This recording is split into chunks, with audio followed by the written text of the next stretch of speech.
키가 작으니까 됐습니까?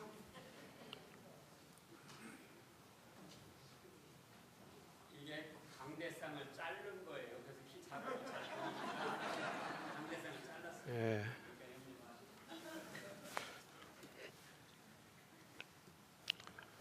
제목은 벌써 여러 차례 말씀들을 해주셨습니다. 사회자께서도 말씀하시고 기도하는 거 들으니까 내가 2번 정도 제목이 나왔습니다. 하나님께 제사 드리는 것을 이해하려면은 먼저 구약시대 하나님의 백성들이 율법을 따라서 하나님께 예배드렸던 것을 이해하면은 우리가 더 좋은 교훈을 받을 줄 압니다. 구약시대 레위기서에 보면은 5대 제사가 나옵니다. 번제, 소제, 화목제, 또 속죄제, 속건제. 아까 오전 시간에도 우리 목사님께서 말씀하셨습니다마는 이 모든 제사는 다 예수 그리스도를 가리키는 것입니다. 예수님께서 오셔서 그 제사가 가리키는 대로 이제 사시기도 하셨고 십자가에 못 박혀 죽으셔서 그 하나님 앞에 제물로 바쳐졌습니다. 그래서 죽어서 드려지는 제사는 예수님이 죽으셔서 드리시는 것으로 끝난 겁니다. 죽음으로 드리는 제사는 예수님이 마지막이에요. 그리고 이제 신약시대에는 하나님 앞에 산제사를 드리라 하는 것입니다. 산제사는 뭐 짐승을 산채로 드리라 하는 말이 아니고 예수 믿는 우리의 몸을 하나님 앞에 드리라 하는 말입니다. 그러니까 산제사는 우리의 몸을 하나님을 위해서 사는 생활, 하나님을 위하는 삶을 살아라 하는 그러한 의미의 말씀입니다. 사실 하나님이 기뻐하시는 제물은 예수님입니다. 예수님만이 하나님이 기뻐하시고 받으시는 참 제물입니다. 이제 믿는 자들은 예수님을 믿음으로 예수님 안에서 예수님과 함께 제물이 되어서 하나님 앞에 바쳐질 수 있게 된 것입니다. 물론 그것도 이게 아무나 마음대로 하나님 앞에 제물되는 것은 아닙니다. 구약시대 하나님 앞에 제물로 바쳐진 짐승들도 그냥 모든 짐승이 제물된 게 아니고 거저 제물되는 게 아니고 그 단계가 있습니다. 제사 드릴 사람이 먼저 수컷을 택하고 제사장에게 가지고 가서 이제 그 앞에서 안수하고 제사장과 레위인들이 잡아서 각을 떠서 번제단에 불태워 드림으로 하나님 앞에 바쳐지는 제물이 되었던 것입니다. 이와 같이 신약시대에도 사람이 하나님 앞에 제물을 내려면 단계가 있는 것입니다. 하나님께서 택하시고 불러주셔야지만 되고 또 예수 그리스도의 피로써 죄를 씻어주고 말씀과 성령으로 그 영혼을 중생시켜서 살려주시고 그리고 주님의 의와 생명을 가져야지만 하나님 앞에 나갈 수도 있고 바쳐질 수 있게 되는 것입니다. 많은 사람 가운데 이렇게 구원을 받은 자만이 하나님 앞에 제물될 자격이 있는 것입니다. 그리고 이제 산제사는 그 몸을 계속해서 드리는 것을 의미하는 것입니다. 즉 제물의 항구성, 구약시대 짐승을 잡아서 드렸던 것은 한 짐승이 한 번밖에는 드릴 수 없는 제물입니다. 즉 일회용이었어요. 일회용. 여기서 우리가 뭘 알 수 있냐 하면은 구약시대 짐승으로 드렸던 제물은 완전한 제물이 아니다 이거예요. 불완전한 제물인 것입니다. 오늘날도 일회용품 많은데 그 일회용은 한번 쓰고서 그저 버릴 양으로 다 약해요. 다 부족합니다. 이렇게 제물도 구약시대의 제물은 완전한 제물이 아니에요. 불완전한 제물이고 임시로 드렸던 제물이요. 참제물은 오직 우리의 구주로 오신 예수 그리스도 그 한 분만이 참 제물이시고 영원한 제물이 되시는 것입니다. 그런데 그분께서 우리 죄를 지시고 대신 십자가에 죽어주시고 또 살아나셨어요. 믿는 우리는 죽었다가 살아나신 그 예수 안에서 예수와 함께 이렇게 산 제물이 되어서 계속 하나님 앞에 드려지는 제물이 된 것입니다. 지금도 산 제물이고 하늘나라 가서도 산 제물이고 하나님 앞에 계속 바쳐질 수 있는 것입니다. 그러나 중요한 것은 아무 때나 아무렇게나 그냥 산 제사도로 드려질 수 있는 것이 아니고 그리스도 안에서 그리스도와 함께 살아갈 때에 산 제사가 된다 하는 것입니다. 그래서 산 제사는 그리스도 안에서 살아가는 삶을 가리키는 것입니다. 사람은 누구나 예수님을 떠나서는 아예 하나님 앞에 나갈 자격이 없어요. 그리스도 안에서 그리스도와 교통하면서 함께 하나님께 나갈 수 있고 섬길 수 있고 또한 응답도 받을 수 있는 것입니다. 그럼 그리스도 안에 거해야 되고 그리스도 안에서 살아가야지만 하나님이 받아주시고 또 하나님이 응답하실 터인데 우리가 어떻게 그리스도 안에 들어가고 그리스도 안에 거할 수가 있습니까? 가장 기본적인 건 믿음입니다. 믿음. 믿지 않으면 아예 예수님하고 상관이 없어요. 마음에 믿음을 가져야 돼요. 그리고 또한 주님의 말씀을 순종하는 생활을 할 때 주 안에 거하는 삶이 되는 거예요. 주와 함께하는 삶이 되는 거예요. 요한 1장 9절에 보면 지내쳐 그리스도 교훈 안에 거하지 아니하는 자마다 하나님을 모시지 못하되 교훈 안에 거하는 이 사람이 아버지와 아들을 모시느니라. 아버지와 아들을 모신다 하는 것은 함께 한다 하는 말이에요. 주님은 내 안에 거하고 나는 주 안에 거하고 교훈 안에 거할 때 교훈을 믿고 행할 때 그와 같은 일이 있게 된다는 것입니다. 창세기 4장에 보면은 아벨과 가인이 하나님 앞에 제사한 내용이 있죠. 아까 우리 목사님께서도 그 말씀을 미리 말씀해 주셨는데 둘이 다 제사했는데 하나님이 가인의 제사는 받지 아니하고 아벨의 제사만 받으셨다 그랬어요.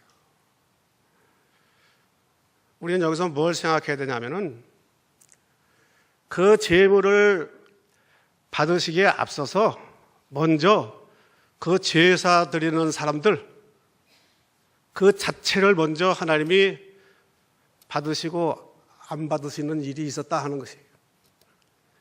하나님이 아예 가인은 함께 하시지 않고 받아주지 않았어요. 아벨을 함께 하시고 받아준 거예요. 왜 그렇습니까? 아벨은 믿음으로 살면서 제사하고 또 말씀대로 살면서 역시 그 말씀에 맞는 제사를 했을 때 하나님이 받아주셨어요. 응답하셨어요. 함께 하신 거예요.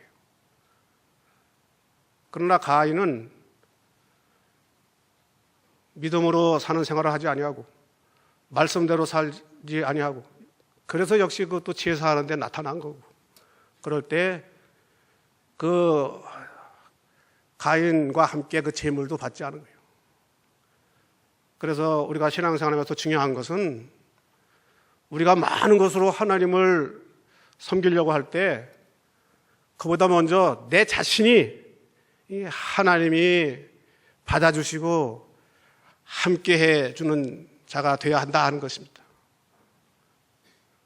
믿음을 가지고 힘써서 말씀을 순종하는 생활을 하면 그만큼 하나님이 함께 하시는 삶, 받아주시는 삶, 응답하는 삶을 살게 되는 것입니다. 자, 이렇게 산제사의 의미를 살펴봤는데, 그 다음에는 산제사 드릴 이유. 오늘 본문에 잘 나타나 있어요. 1절이 그 산제사 드릴 이유에 대해서 알려주는 말씀입니다. 그 첫째가 하나님의 사랑과 은혜를 받았기 때문이라는 거예요. 여기 1절 초대에 보면은 그러므로라 하는 말씀으로 오늘 본문의 말씀을 시작하고 있습니다. 이 말씀은 앞에 부분 11장까지의 말씀과 뒤에 부분 12장 이후의 말씀을 연결하는 접속사입니다. 그런데 넘어서 1장부터 11장까지는 어떤 말씀이 있습니까? 하나님께서 우리를 구원해 주신 구원에 대한 교리의 말씀이 있어요. 그리고 12장부터는 이제 구원받은 성도의 신앙생활에 대한 말씀이 있습니다.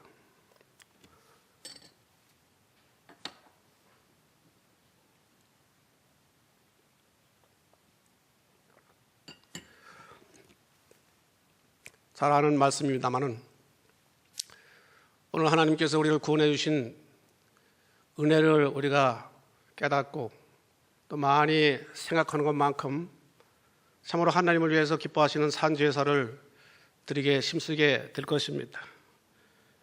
그래서 앞에 부분을 좀 살펴보면은 이 로마서 앞부분에 제일 먼저는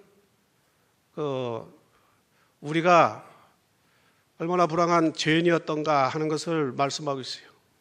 의인은 없나니 하나도 없다. 모든 사람의 죄를 범하여서 하나님의 영광에 이르지 못한다. 그리고 죄의 싹은 사망이라. 죄는 하나님의 심판이 따르는 것입니다. 그 심판은 영원한 사망과 지옥 멸망인 것입니다. 이렇게 된 우리를 위해서 하나님께서 독생자를 보내서 우리를 구원해 주셨다는 거예요. 예수는 우리 범죄함을 위하여 내어줌이 되고 또한 우리 의롭다 하심을 위하여 살아나셨느니라. 로마서 3장 24절 25절에 아주 중요한 복음의 말씀인데, 그리스도 예수 안에 있는 구속으로 말미암아 하나님의 은혜로 값없이 의롭다 하심을 얻은 자 되었느니라. 이 예수를 하나님이 그의 피로 인하여 믿음으로 말미암는 화목제물로 세우셨으니 이는 하나님께서 길이 참으시는 중에 전에 지은 죄를 간과하심으로 자기의 의로우심을 나타내려 했음이니라. 이렇게 말씀하고 있어요. 로마서 8장 1절 2절에는 그런즉 그리스도 안에 있는 자는 결코 정죄함이 없나니 이는 그리스도 안에 있는 생명의 성령의 법이 죄와 사망의 법에서 너를 해방하였습니다. 이렇게 놀라운 구원의 은혜를 우리가 받은 것입니다.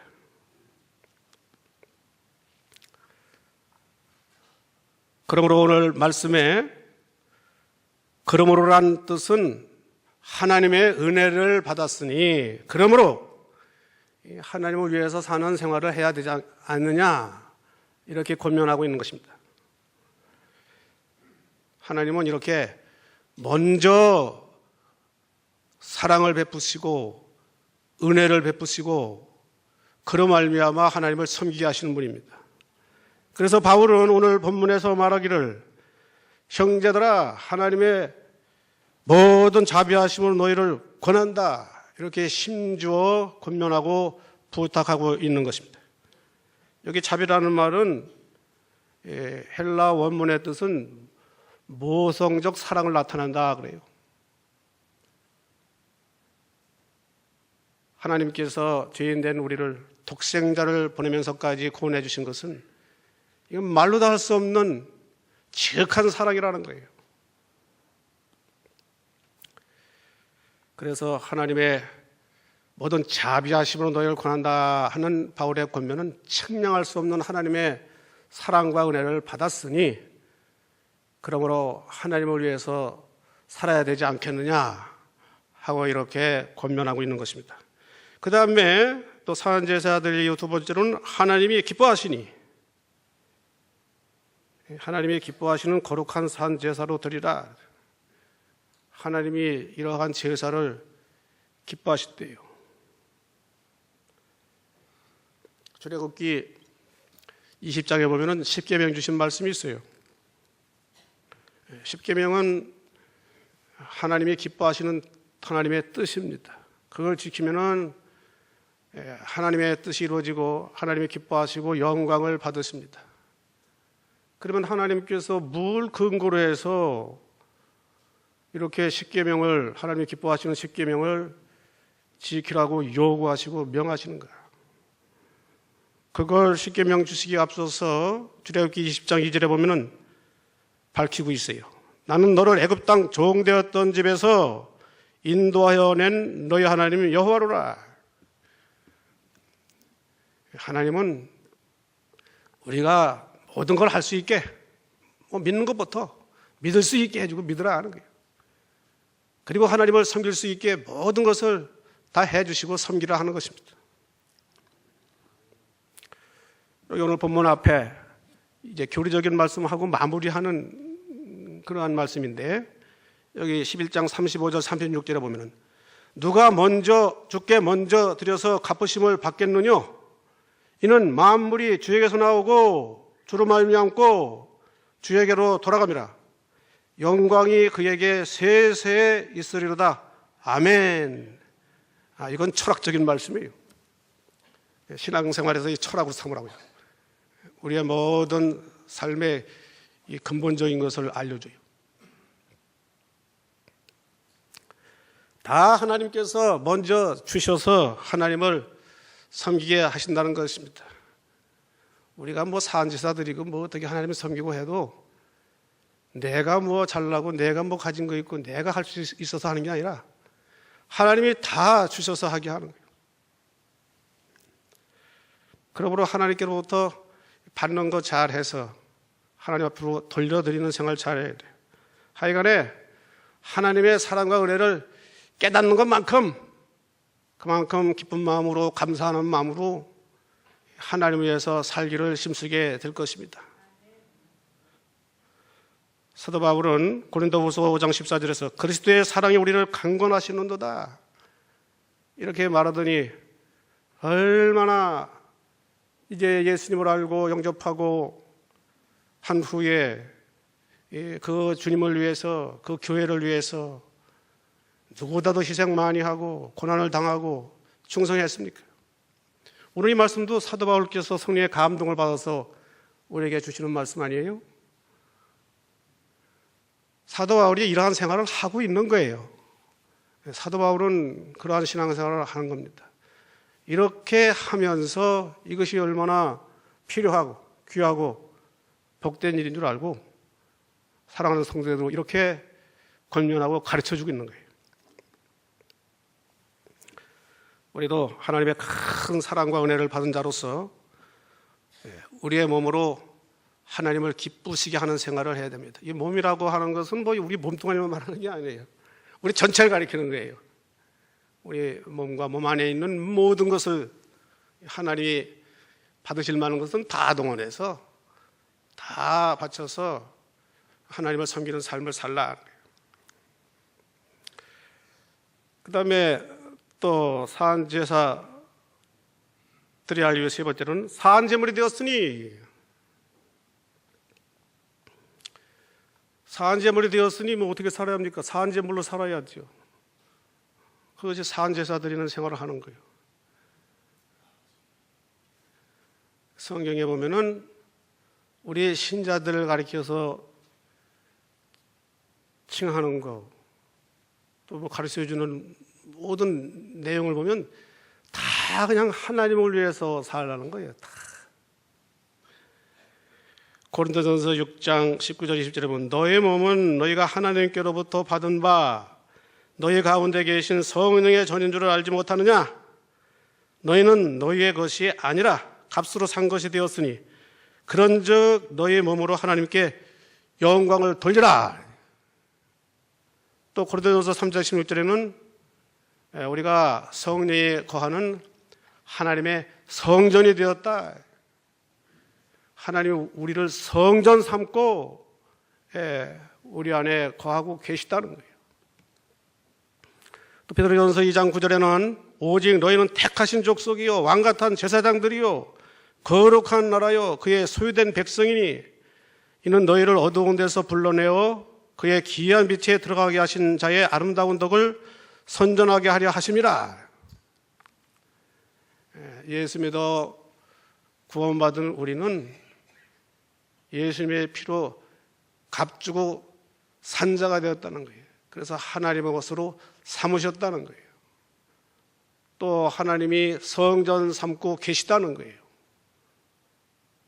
또 우리는 왕같은 제사장으로 삼으셨다는 거예요. 뭐 어느 명칭을 보나 다 하나님을 위해서 하나님을 섬기는 명칭 아니에요. 하나님의 것이니까 하나님을 위해 살아야 되고, 성전이니까 하나님 또 섬겨야 되고, 제사장이니까 다 하나님 섬기는 일로 살아야 되고.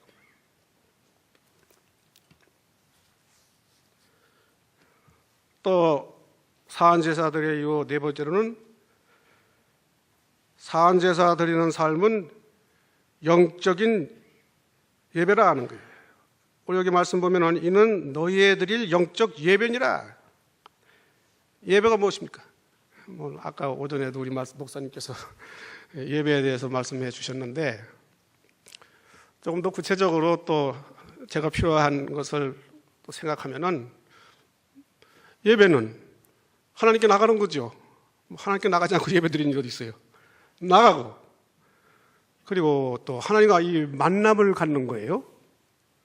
물론 당연히 하나님을 찬양하고 기도하면서 하나님을 섬겨 드리는 거예요. 그 시간에 또 하나님이 함께 하시고 받아주시고, 그리고 응답하시고 성령도 역사하시고 뭐 말씀도 먹여주시고 뭐 은혜 주시고 위로도 주시고 기쁨도 주시고 뭐 능력도 주시고 또 복도 주시고, 뭐 예배 시간에 이거 하나님께서 우리에게 예배 드리는 자에게 다 이루어주는 거 아니에요? 그러니까 이 예배라고 하는 것은 참으로 신앙생활에서 중요한 이게 항목이라고. 신앙생활의 첫째고 신앙생활의 중심이고, 아예 뭐 예배 없는 신앙생활이라는 것은 뭐 생각할 수가 없어요. 예배 안 드리는 사람은 아예 뭐 신앙생활 안 하는 사람이지 말이에요. 얼마가 됐든지 예배 드리는 사람이 신앙생활 하는 사람이지요. 그런데 오늘 말씀 보면은 너의 모든 삶으로 영적 예배를 드리라. 우리가 주일날도 예배 드리고 수요일날도 예배 드리고 또 여러 가지 특별 예배 드리고 그러는데, 아예 그만큼 드리면 됐지 뭘 살면서도 매일 예배 드리라고 하느냐. 이렇게 계속 예배 드린다고 싫어할 분 한 분도 안 계시겠죠? 예배가 얼마나 중요한 건데 말이요. 예배를 통해서 하나님께 영광 돌리고 또 필요한 분은 은혜도 받고 복도 받는 건데, 예배 소중한 거죠. 복된 거죠. 이러한 예배를 조금 드리는 것보다 많이 드려가면 더 좋은 거죠. 아예 하나님께서는 우리의 신앙생활 자체를 예배의 신앙생활로 하게 했으니까 얼마나 더 좋습니까? 어차피 한편 우리가 살아가는 거, 뭐 예배도 안 되고 그냥 뭐 세상에 치우쳐갖고 그냥 아무 소득이 없는 생활하는 것보다 기왕에 우리가 시간을 사용하고 마음과 몸을 사용하면서 살 때 하나님 앞에 예배가 돼가지고서 영광 돌리고 은혜 받는다고 하면 얼마나 좋으냔 말이에요. 하나님 앞에 그저 올라가서 영광이 되는 것은 그건 영원히 하늘나라에 이거 쌓아놓는 상급이 되고 기업이 되는 거예요. 지금도 은혜 받고 복 받는 거고요. 그러니까 우리가 이렇게 신앙생활도 영적인 예배가 되는, 그래서 하나님이 함께 하시고 받아주시고 응답하시고 교통 동행하는 산지사 드리는 생활 잘하면 그게 된다 이 말이에요. 이러한 산지사 드리는 생활을 하도록 해야 되겠어요.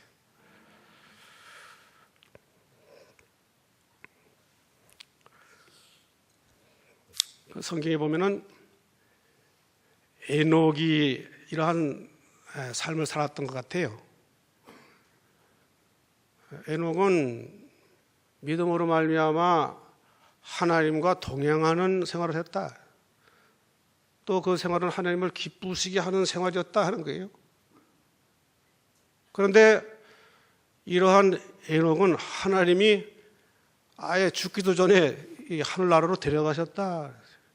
하나님이 얼마나 필요하고 얼마나 기뻐하시면은 그냥 빨리 일찍 데려가셨겠습니까? 너는 내 앞에서 나를 기쁘시게 하라. 나를 영화롭게 하라. 그래서 우리도 에녹과 같이 이렇게 믿음으로 하나님 앞에서 사는 생활, 하나님과 동행하는 생활을 한다고 하면은 이거 뭐 하늘나라 하나님이 데려갈 건 뻔한 일이고, 지금도 우리가 하나님 앞에서 하나님을 기쁘시게 하는 생활을 할 수 있는 것입니다. 예수님도 요한복음 8장 29절에 보면은 나를 보내신 이가 나와 함께 하시도다. 내가 항상 그의 기뻐하시는 일을 행함으로 나를 혼자 두지 아니하셨느니라. 예수님도 모든 삶을 다 하나님 앞에 바쳐지는 그런 삶을 산 거예요. 예수님이 뭐 십자가에 죽을 때만 제물로 바쳐진 게 아니에요. 사신 것도 하나님 앞에 제물로 바쳐지는 삶을 산 거예요. 뭐 소제나 번제나 이러한 것은 그 헌신하는 삶으로 하나님 앞에 제물로 바쳐지는 삶을 의미하기도 하는 것입니다. 십자가에서 피 흘려 죽은 것은 속죄제물, 화목제물.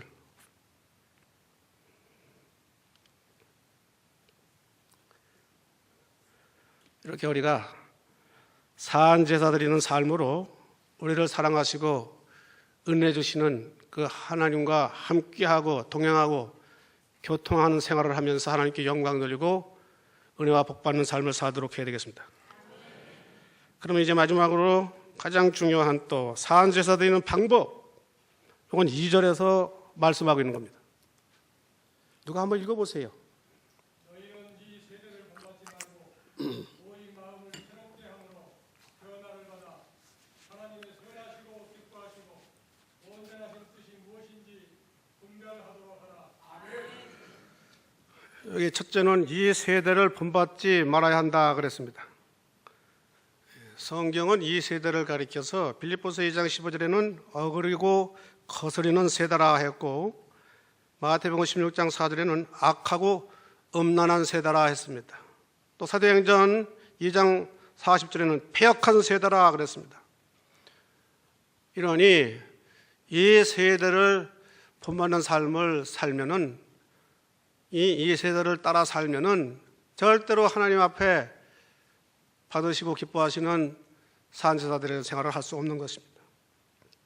그래서 이 세대는 절대로 본받으면 안 되고, 그렇다고 몹쓸 나쁜 이 세대를 본받지 않는 것으로 뭐 거저 또 산제사는 되지 않을 거 아니에요. 이 산제사 드리기 위해서 이 본받으라고 하는 말씀 한 군데만 소개할게요. 뭐 본받으라는 말씀이 성경에 하도 많이 있지만은 한 군데만 살펴보자고요. 에베소 5장 1절 2절에 보면은 그러므로 사랑을 입은 자녀같이 너희는 하나님을 본받는 자가 되고 그리스도께서 너희를 사랑하신 것 같이 너희도 사랑 가운데서 행하라. 그는 우리를 위하여 자신을 버리사 향기로운 제물과 생축으로 하나님께 드리셨느니라. 하나님을 본받으라 하는 말씀은 성경에 여기 한 군데밖에 없어요.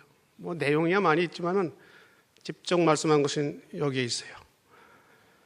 여기 말씀은 하나님과 예수 그리스도를 본받으라 하는 말씀인데, 즉 하나님을 담는 자가 되라 하는 거죠. 또 다시 말해서는 하나님께 맞는 삶을 살라 하는 거예요. 하나님 앞에 하나님이 받으시는 삶을 살기 위해서는 하나님께 맞는 삶을 살라. 이게 중요한 거예요.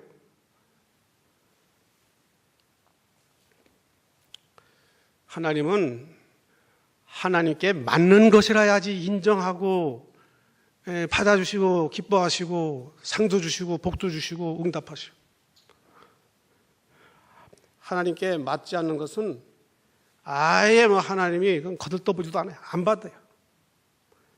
이사야서 1장에 보면은 이스라엘 백성들이 그 많은 제사 드리는 것을 하나님께서 말씀할 때 너희의 그 무수히 많이 드리는 소와 양의 피와 기름이 내게 무슨 소용이 있느냐?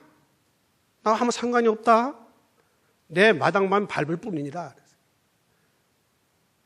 신앙생활 잘못하면은, 또 예배생활 잘못하면은 그냥 마당만 밟고 많은 일도 된다는 거예요.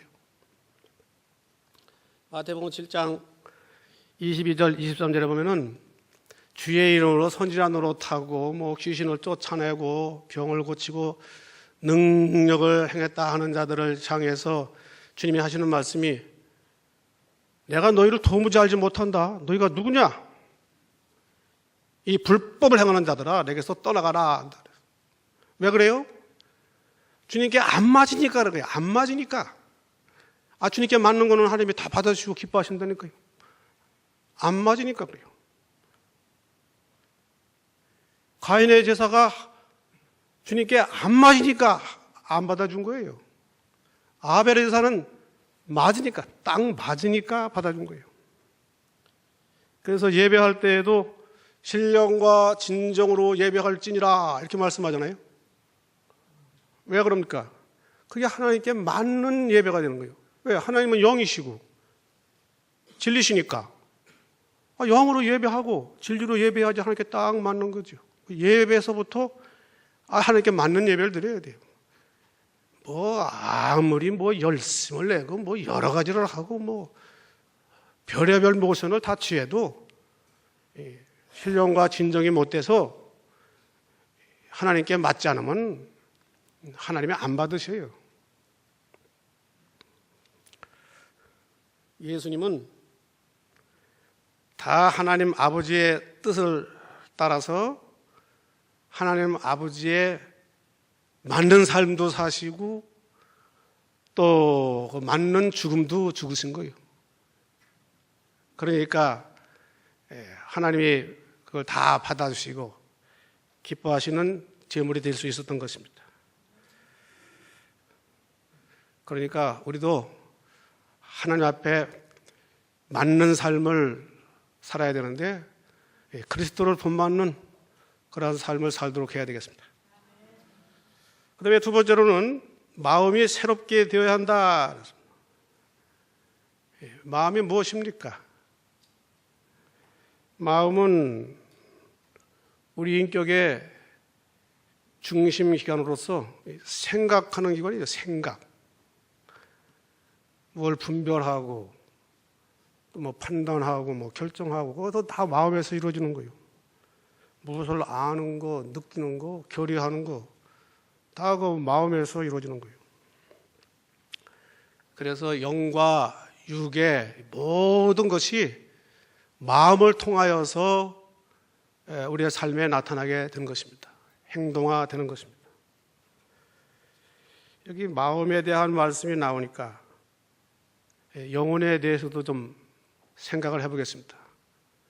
구원 이루는 생활, 하나님 앞에 바쳐지는 생활하면은 이러한 문제는 우리가 잘 알고서 이걸 교훈을 받고 또 힘써야 되니까요. 마음과 영혼이 같은 것인가? 다른 것인가?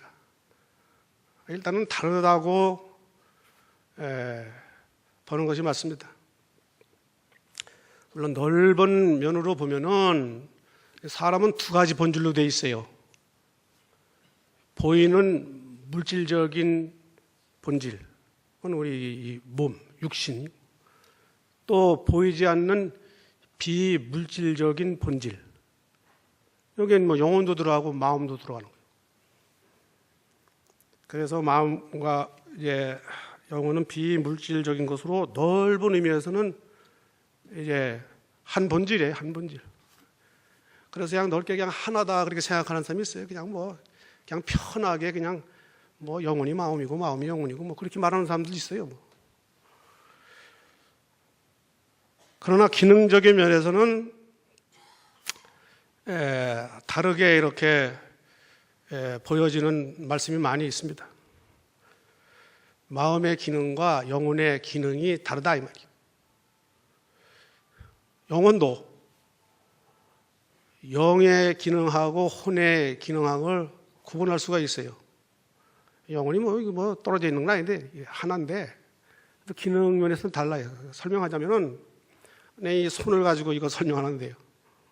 자, 이렇게 손이 있죠. 손 참 작네요. 사람이 작아가요. 그 손도 작아요. 자, 이 손이 있는데 분명히 손이 있는데 손바닥이 있고 손등이 있죠. 손바닥은 손바닥이고 손등은 손등이요. 그리고 그 기능도 역할도 분명히 구분이 돼요. 그렇죠? 손바닥은 잡는 거 해요. 아주 중요해요. 잡는 거. 손등은 못 잡아. 잡는 거 안 돼. 이거는 이렇게 때리는 건 안 돼. 때리는 거. 미운 사람이 있으면 때리는 건 안 되죠. 그와 같이 영혼도 영의 기능을 말할 것 같다면은 이거는 하나님에 대해서, 하늘나라에 대해서, 신령한 것에 대해서 알 수도 있고 행할 수도 있게 되는 그런 기능이란 거예요. 요한복음 3장 3절 5절에 보면은 사람이 거듭나지 아니하면은 하나님 나라를 볼 수도 없고 들어갈 수도 없다. 하나님 나라에 대해서 아무것도 할 수 없다. 아무것도 할 수 없다. 거듭나지 않으면 거듭나는 게 뭐예요? 죽었던 영혼이 살아나는 거 아니에요. 그러니까 영적인 면에 있어서는 그 영이 담당하는 거예요. 하늘나라와 하나님에 대해서. 여기에 반해서 혼은 이 육체 생활, 이 세상 생활에 대해서 살아가게 하는 기관입니다. 그래서 범죄에 타락할 때 죄의 값은 사망이기 때문에 이제 죽게 되는데 그 영혼은 그냥 범죄하는 그 즉시로 죽은 거예요. 그래서 하나님에게 단절되고 끊기도 나온 거예요. 그런데도 육신 생활은 했죠. 몇백 년 동안들 했어요. 영이 죽어서 하나님에 대해서는 찾아나가지도 못하고 알지도 못하고 섬기지도 못했지만은 육신 생활은 혼으로 말미암아 해나갔다는 거예요. 그래서 하나님과 관련해서는 영이 가장 중요한 위치에 있는 것입니다. 영이 하나님과 접촉되지 못하면은 여타 모든 나의 기관들, 나의 몸 전체가 아예 하나님하고 단절되어 있으니까, 끊겨져 있으니까 이거 하나님과 아무 상관도 없이 이렇게 살아가게 되는 거예요. 그리고 우리의 전인의 삶에 있어서 마음이 중요한 것이 영혼의 것도 육체의 것도 다 마음을 통하여 삶에 나타나게 되기 때문입니다. 그래서 잠언 4장 24절에 보면 무로 지킬 만한 것보다 더욱 내 마음을 지켜라. 생명의 근원이 이에서 남이니라. 마음 하나 잘 쓰면은 이 생명의 역사를 받고 생명의 역사가 있는 삶을 살 수가 있어요. 마음 잘못 쓰면은 그게 안 되는 거고. 이게 마음을 잘 지키라는 거예요. 다른 것보다도 마음을 지켜요. 먼저 제일 마음을 지켜야 한다는 거예요.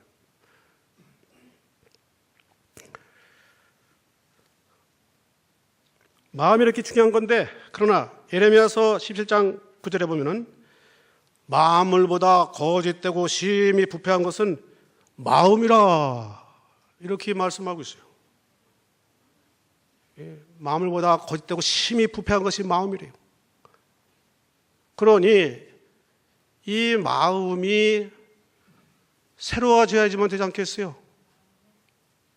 신령한 생활, 하나님께 맞는 생활, 하나님을 기쁘시게 하는 생활을 하기 위해서는 이 마음이 새로워지는 것이 필요하다고요. 마음이 새로워진다는 것은 이 깨끗해지는 것을 의미하기도 합니다. 뭐 깨끗해져야지 새로워지는 거죠. 그러면 마음이 어떻게 새로워질 수 있습니까?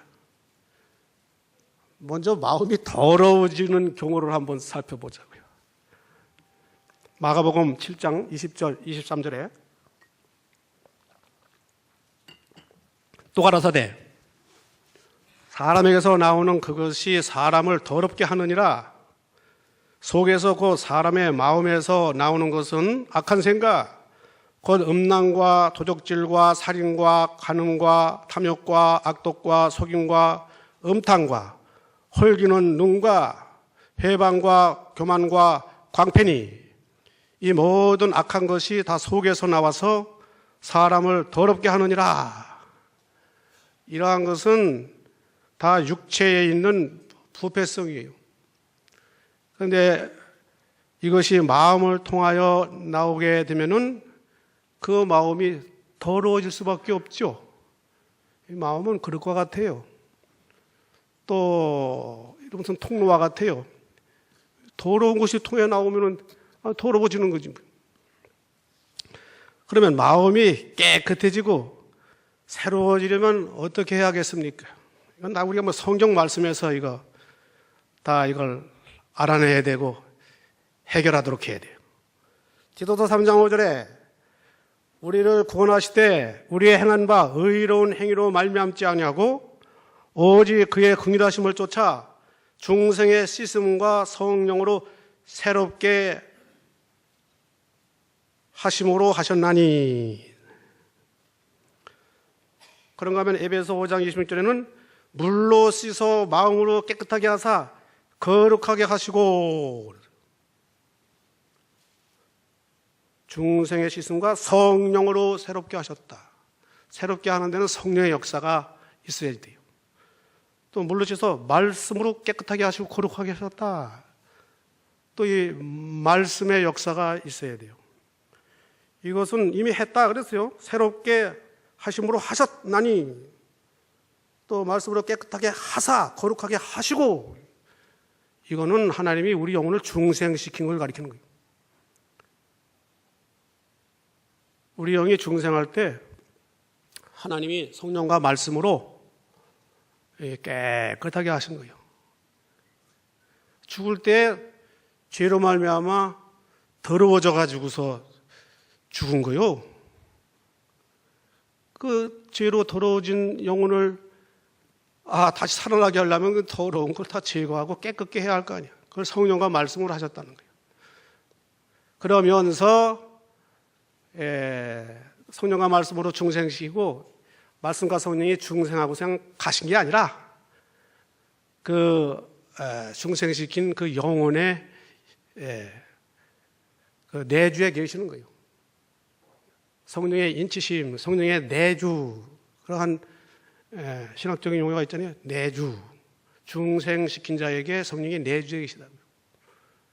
또 얼마간에 구원에 필요한 말씀도 다 주어서 믿게 하고 역시 그 말씀이 내주에 있고요. 그래서 우리 영혼은 깨끗하게 됐어요. 주님의 의와 영생을 가졌어요. 그리고 말씀과 성령이 그 영에 계셔요. 아까 성전이라고 그랬잖아요. 성리에 거하시는 전이라고 그랬잖아요. 여기에 이제 또 다른 표현으로는 주님도 함께 하신다. 성령과 말씀하고 뭐 주님이 뭐 딸이 떨어져 계십니까? 진리로 성령으로, 성령은 하나님의 영이고 그리스도의 영이니까 주님도 구원받은 우리 영혼에 거하시는 거예요. 깨끗해졌어요. 그러면 이제 마음을 깨끗하게 하려면 어떻게 합니까? 마음은 아직 안 깨끗해진 거예요. 마음이 깨끗해졌으면 뭘 마음을 새롭게 하라고 그렇게 말하겠습니까? 새로워져야 되는데 아직 새로워지지 않았으니까 사한 제사 드리려면은 이 마음이 새로워져야 한다. 구원받을 때 깨끗하게 되고 새로워진 것은 영이에요, 영. 하나님께서 영을 깨끗하게 하고 새롭게 하고서 거기에 거하시고 성령과 말씀이 거하시고 그래서 물론 하늘나라하고 하나님하고 단절되는 게 아니라 계속해서 이제 원래 말씀과 성령은 하늘나라에 계신 분인데 우리를 중생시키고 임하여 들어오실 때 계속 하늘나라부터서 계속 오시는 거야. 계속 말씀도 계속 와. 그래 처음에 얼마간 받았다고 해서 그거 갖고 그냥 다 사는 건 아니잖아요. 신앙생활하면서 계속 말씀 받고 계속 이렇게 성령 받고 영어는 그렇게 됐는데 이제 중요한 것은 산지사 드리는 생활을 하려면은 마음까지도 이제 깨끗해지고 새로워지는 그러한 생활을 하라. 어떻게 하면 되겠습니까? 영은 깨끗하게 한 그 말씀과 성령이 그 마음 가운데 들어오시게 하면 되겠죠. 그 마음 가운데 역사하게 하면 되는 거예요. 영 깨끗하게 하는 거하고 마음 깨끗하게 하는 거하고 따로따로 있는 게 아니에요. 다 하나예요, 하나. 그렇게 하시는 분도 한 분이고 하나님이 하시는 일이고 하여간에 구원해 주시는 거 죽었던 영혼이 살아나는 중생하는 거 그건 다 하나님이 해 주시는 거예요. 우리는 하나님이 그냥 주시니까 받는 거예요. 그게 은혜예요, 은혜. 그런데 이제 마음이 새로워지고 이제 뒤에 부분은 또 행실이 변화돼야 한다 하는 건데 이거는 신학적인 용어로 하면 성화를 이루는 생활인데 우리 이 목사님의 가르침으로는 구원 이루는 생활이고 이것은 오늘 새롭게 하라 하는 말씀도 했듯이 우리도 그 노력하고 힘써야 한다. 이건 동업이야 말이야. 동업. 구원은 하나님이 해주시는 거. 중생은 하나님이 해주시는 거. 그래서 구원 받았어. 영혼이 살아났어. 깨끗해졌어. 거기까지 하나님이 단독적으로 해주시는 거야.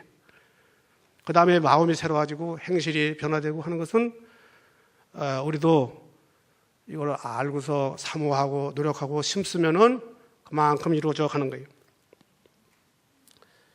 그래서 데살로니가전서 5장 19절 20절에 보면 성령을 소멸치 말며 예언을 며칠치 말고 성령을 소멸치 말라 하는 것은 성령의 감동과 인도를 뿌리치지 말라 하는 거예요.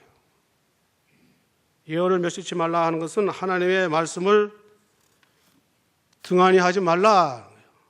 이미 그 말씀과 성령은 하나님 하늘나라로부터 우리 영에 와 있어.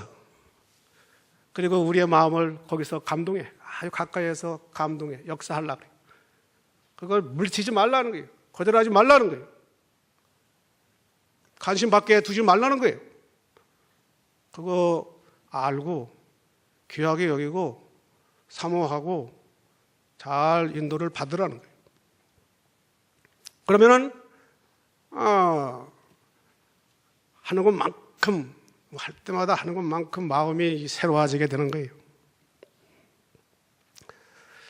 자, 그런데 문제는 이게 사실이고 또 우리가 이게 잘 압니다만은 그냥 하나님이 영을 통해서 주시는 성령의 역사 말씀을 우리 마음에 받아들이는 거 그게 말같이 쉽냐 이 말이요. 여러분들이 신앙생활하면서 많이 느꼈을 거예요. 경험했을 거예요. 내가 다 알아요. 말 안 해도. 성령으로 살고 싶은데 말씀으로 살고 싶은데 이게 잘 안 된다 이 말이에요. 이게 사도 바울도 그랬대요. 사도 바울도 로마서 7장에 보면은 내가 원하는 바 선은 하지 아니하고 원치 아니하는 바 악은 행하는도다. 내가 원하는 바 선을 하지 아니하고 원치 않은 그 악을 행하면은 내가 아니요 내 속에 거하는 죄인이라. 사람을 볼 때 세 가지를 생각해야 돼요. 세 종류 나를 생각해야 돼요. 선을 좋아하는 나가 있고 악을 또 행하기 좋아하는 나도 있어요. 그러니까 악을 행하지. 그리고 전체인 나. 그렇다 그게 자기 밖에서 이루어지는 게 아니에요. 자기 속에서 다 이루어지는 거예요. 한 마음에서 이루어지는 거야. 한 인격에서 이루어지는 거야. 한 사람은 한 마음이고 한 인격이니까. 그런데 그 두 가지가 그렇게 이루어진단 말이에요. 왜 그러냐면은 갈라디아서 5장 16절 17절에 보면은 내가 이르노니 너희는 성령을 쫓아 행하라. 그리하면 육체의 욕심을 이루지 아니하리라. 육체의 소욕은 성령을 거스리고 성령의 소욕은 육체를 거스리나니 이 둘이 서로 대적함으로 너희의 원하는 것을 하지 못하게 하려 함이니라. 여기 보면은 우리 안에 두 가지 소욕이 있대요. 성령의 소욕이 있고 육체의 소욕이 있어요. 그리고 이것들이 서로 거스리고 대적함으로 우리의 원하는 것을 하지 못하게 한다. 성령의 소욕으로 살고 싶은데 육체의 소욕이 거스리고 반대하고 자꾸 회방을 놓는 거예요. 그렇다고 해서 또 육체의 소욕을 따라서 그냥 육체를 따라 또 살면은 편하고 잘 될까? 그것도 안 돼. 성령의 소욕이 또 가만히 안 있어. 내가 그래서 되겠느냐? 반대하고 거스린다. 그래서 갈등이 있죠. 신앙생활에서 갈등 많이 빚어요. 신앙생활에서 교회에 나올까 말까, 바칠까 말까, 할까 말까. 성령의 소욕은 하라 그러고 육체의 소욕은 하지 못하게 하는 거예요. 아직 때가 안 됐다, 문제가 있다 그러면서. 두 가지가 있어서 그래요. 두 가지 소욕이 있어서. 그래서 성경은 말하기를 두 가지 소욕이 있으니까 생각도 두 가지가 나온대. 로마서 8장 5절 6절에 보면 육신을 쫓는 자는 육신의 일을, 영을 쫓는 자는 영의 일을 생각하나니 육신의 생각은 사망이요 영의 생각은 생명과 평안이니라. 그리고 로마서 8장 7절 8절에는 육신의 생각은 하나님과 원수가 되나니 이는 하나님의 법에 굴복치 아니할 뿐 아니라 할 수도 없음이라. 육신에 있는 자들은 하나님을 기쁘시게 할 수 없느니라. 이렇게 우리 속에 두 소욕이 있어서 두 생각이 나오는데 육신의 생각은 이게 얼마나 문제가 많습니까? 이거 성도들이 이거 마땅한 생각이 아니에요. 하나님과 원수가 되는 생각이래요. 하나님의 법을 굴복하지도 않고 할 수도 없대요. 육신의 생각하면은 큰 문제예요. 이걸 버려야 돼요. 쉽게 안 된단 말이에요. 그러나 너희는 성령을 쫓아 행하라 그랬어요. 그래서 이 마음이 성령을 쫓아 행하면은 힘쓰는 것만큼 한 번에 쉽게 되는 건 아니지만은 조금 나아지면서 이게 발전해 나가는 거예요. 하루아침에 된다고 하면은 문제 되겠어요. 그냥 신앙생활 너무나도 그냥 쉽게 잘만 되겠지. 하루아침에 안 돼. 쉽게 안 돼. 깨닫는 것도 조금씩 깨달아 나가고 받아들이는 것도 그렇고 행하는 것도 그렇고 이루는 것도 그렇고 되는 것도 그런 거예요.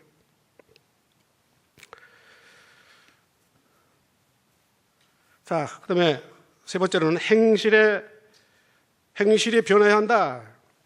자, 구원받은 성도들은 영이 중생할 때 이미 그 영이 깨끗함을 받았다 그랬어요.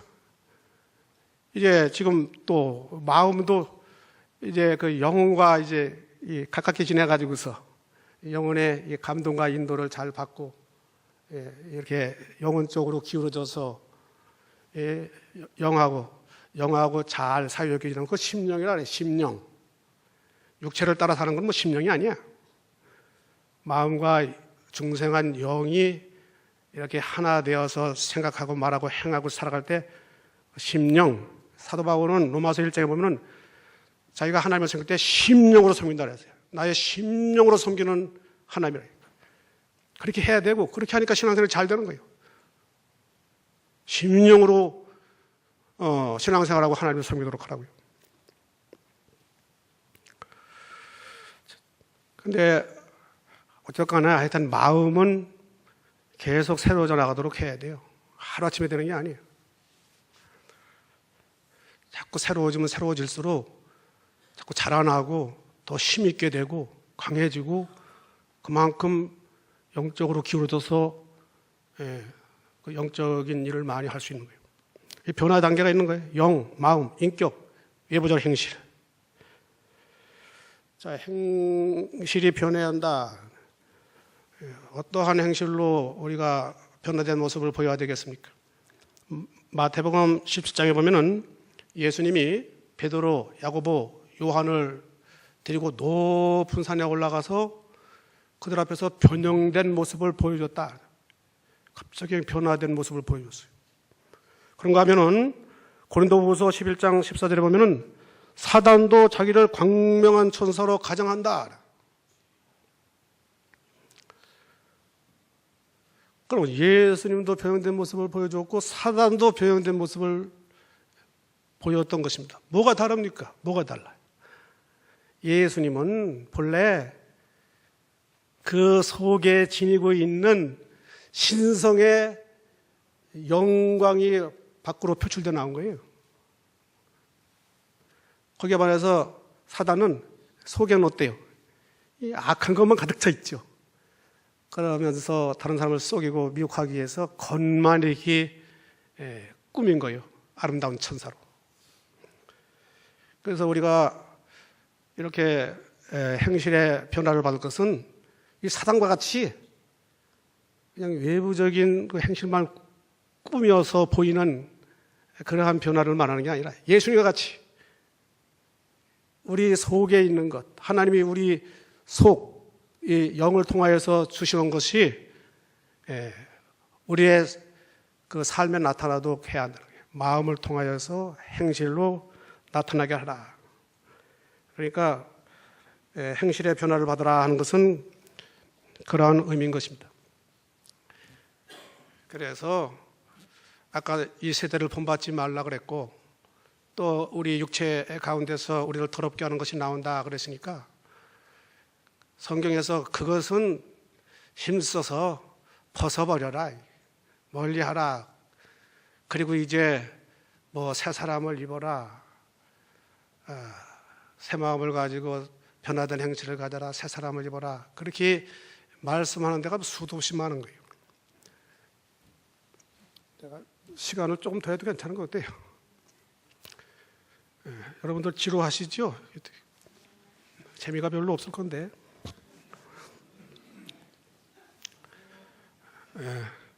나 이거 준비하느라고 여러 시간 생각하고 이렇게 준비하고 그랬어요. 여러분들은 잠깐, 아무리 길어도 10분 안에 마칠 것 같아요.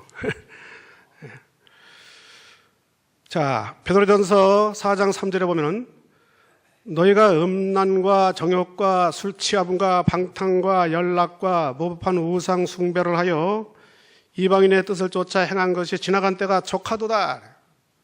족하도다 하는 것은 잘했다 그런 말이 아니고 많이 했다.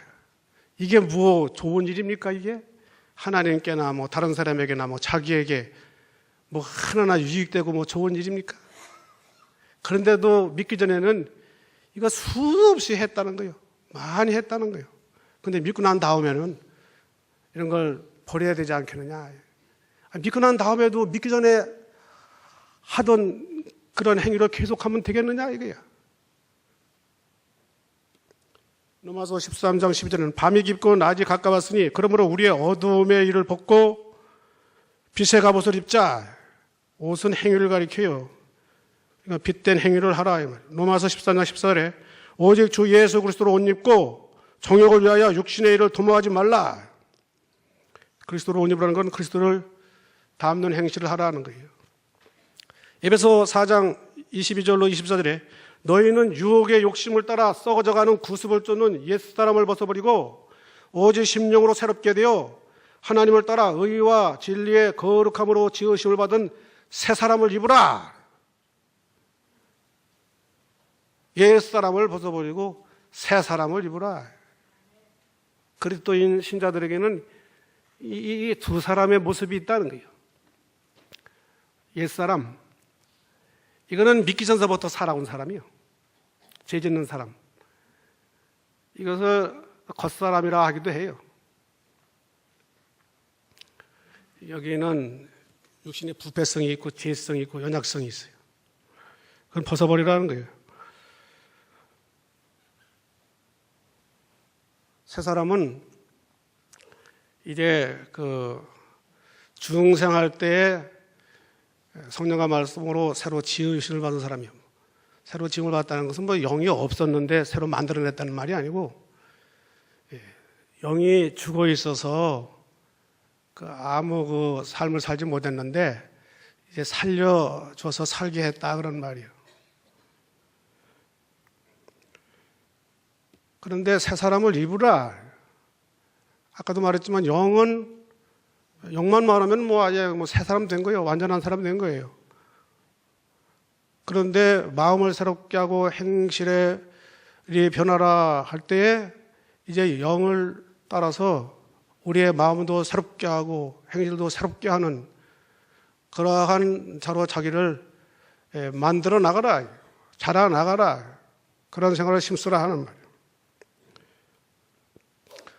사람이 범죄했을 때 육체가 됐다 그랬어요. 육체가 됐다는 것은 마음과 모든 방향이 다 육체의 길을 잡고 육체의 길을 갔다는 말이에요. 그건 영적으로 죽은 상태예요. 너의 허물과 죄로 죽은 영혼을 살리셨도다. 이제 영을 살려서 이제 우리의 마음이 얼마든지 육체만 따라가지 않고 이제 영을 따라서 이렇게 살 수 있게 됐어요. 그 생활을 심어서 잘하면은 자기 전체를 새삼으로 만들어 나가는 생활, 새삼으로 이루어 나가는 생활이에요. 그게 구원 이루는 생활이고, 그게 영이 자라는 생활이에요. 영의 말씀과 성령을 주셨고 모든 의와 생명의 역사를 영에 주셨는데 마음에서 그걸 하나도 받아들이지 않고 하나도 그걸 사용하지 않으면은 그냥 영과 성령과 말씀이 그냥 영에서 그냥 잠자고 대기만 하고 있는 거예요. 말하자면 대기만 하고 있어.